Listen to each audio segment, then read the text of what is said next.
Hi there, and welcome to the world of rock. Scott Muni here, and we're going to be talking by telephone right now to David Lee Roth, the Diamond. Well, calling you short distance from me to you, Scott. Yeah, it's Heatwave Dave, huh? All right, hot stuff. Good to hear you. You're hot on the road, too, aren't you? Oh, my goodness. Who could have imagined, huh? We stacked up as many shows as we could think possible, and now we're just adding a whole bunches of them back. We're coming back to the East Coast and repeating all kinds of shows. The demand is bigger than ever, so on and on we go, huh? So you're coming back to the skyscrapers? Oh, you bet. We got a garden show that's going on sale there. It's went on sale, I think, about a week ago, maybe 2 weeks ago.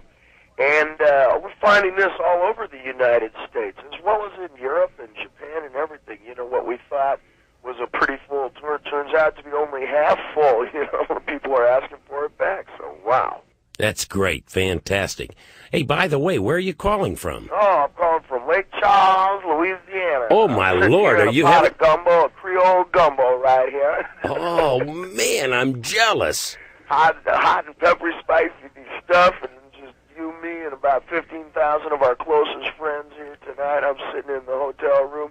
Well, man, those folks are coming by pirogue to see the show tonight. They're coming from the bayous and everything, aren't they? They're coming by parachute, man. They're coming by submarine and by everywhere. You know, I like to barnstorm. I like to hit all the cities. You know, the majors, of course. You know, you're in your normal base hits, which is Los Angeles, New York, Detroit, Dallas, this kind of thing. But the world is comprised of a lot smaller places, you know. Yeah, but small but mighty, so. Lake Charles is fantastic because they got some food there. You may never get out of there.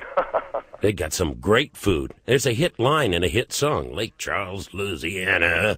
But anyway, you're rocking down there. That's fantastic. How is the road right now? You're keeping it hot, aren't you? Oh, the road is something, you know, that you refine. You make it into an art, and, you know, and it's, I don't know, 2 parts Foreign Legion, 2 parts Traveling Gypsy Show, 1 part circus, 3 parts on and on and on. You just kind of make it up as you go. It's when you kind of run out of inspirations and it becomes just plain work that maybe it's time for the front office. I haven't seen that moment yet.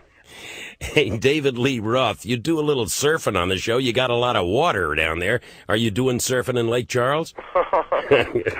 Not really. This is cement sports. Going out on the highways is cement sports. We don't spend a lot of time by the beach.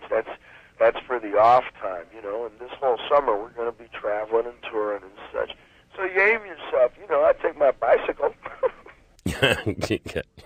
And that's to work off the food that you're eating, some good gumbo. Boy, you love that food, don't you? Oh, man, I love that. No, you get down in Louisiana, you're right where it all is, man. So pack in some, throw it in a suitcase, and keep moving around because you never know when you're going to hit some bad food. The band's all together and everything, and you guys are having a good time? Oh, completely. It's, you know, it's a matter of, you know, vision. Everybody has the same vision here. Everybody is, you know, very much committed to the music, and that has, you know, so it doesn't matter if it's rain or shine. It doesn't matter, you know, if it's a long ride or a short ride to the next city. There's always plenty of people and the music to play for them, so that keeps us well together. Yeah, and then you always have something special, and that's damn good. And speaking of that, how's that going over live? Well, just started playing it. The single is just starting to come over now, and it's going over spectacularly. You know, it's a real, it's a ballad. You know, it's a real clean sound to it, and it's something that is striking in its contrast to the rest of the music of the show. And I think people are, you know, quite amazed when they hear it, and you'll hear it when we get to your local armory near you.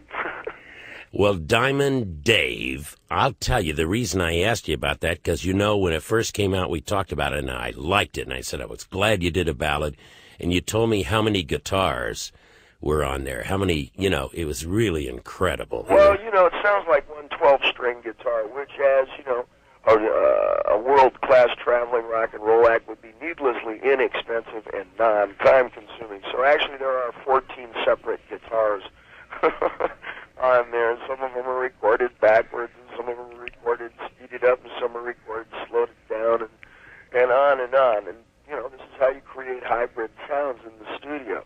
Yes, it's reminiscent of a 12-string guitar, but it's not exactly like it. It's something that you created that's new. You know, Skyscraper has a variety of kinds of songs on it. You have the traditional traditional kind of songwriting, you know, which is a verse and a chorus, and by the time the second verse comes up, you feel like you helped write the song. You feel like you own it. There are other songs like Skyscraper or what have you, where it changes your geography. It's going to take you right out of the Buick, baby. It's going to take you right out of your living room, right out from between your headsets, and put you out on the burning sand. It's going to set you out there on the high rolling seas, and ain't that worth $8.98? Take care, buddy. Hey, thank you very much, and good luck to you on this. Have a good show. Break